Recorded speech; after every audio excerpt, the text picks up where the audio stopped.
Welcome to my YouTube channel. In this video, we'll be discussing everything you need to know about trading crypto. As an expert in this field, I'll be sharing with you all the details you need to know to make informed decisions when trading cryptocurrencies. Plus, as a bonus, we'll be discussing how to use stop-loss orders when trading crypto. Let's start with the basics.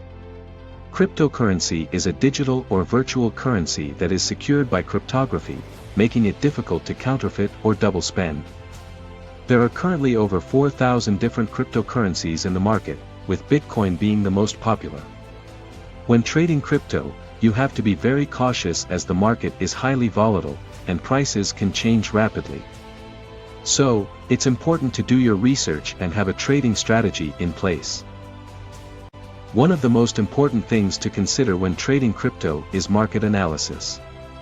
You need to keep up with the latest market news and trends, understand the different types of analysis like technical analysis and fundamental analysis, and know how to interpret charts and indicators. Another important factor is risk management. You should never invest more than you can afford to lose, and you should always have a stop-loss order in place. A stop-loss order is an order placed with a broker to sell a security when it reaches a certain price. This can help you limit your losses and protect your investment. Finally, it's important to choose a reliable and reputable exchange to trade on. Look for an exchange with a good reputation, high liquidity, and tight security measures. Some popular exchanges include Binance, Coinbase, and Kraken.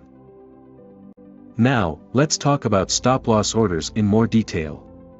Stop-loss orders can be a very useful tool when trading crypto. They allow you to set a specific price at which your trade will automatically close if the market moves against you. This can help you limit your losses and protect your investment. When setting a stop-loss order, it's important to consider the volatility of the cryptocurrency you're trading. You don't want to set your stop-loss order too close to your entry point as it could get triggered too easily by minor fluctuations in the market. On the other hand, setting it too far away could result in bigger losses if the market moves against you. In conclusion, trading crypto can be a very lucrative venture if done correctly. Make sure you do your research, have a solid trading strategy in place, and use risk management tools like stop-loss orders to protect your investment. Thank you for watching, and don't forget to subscribe to my channel for more videos like this.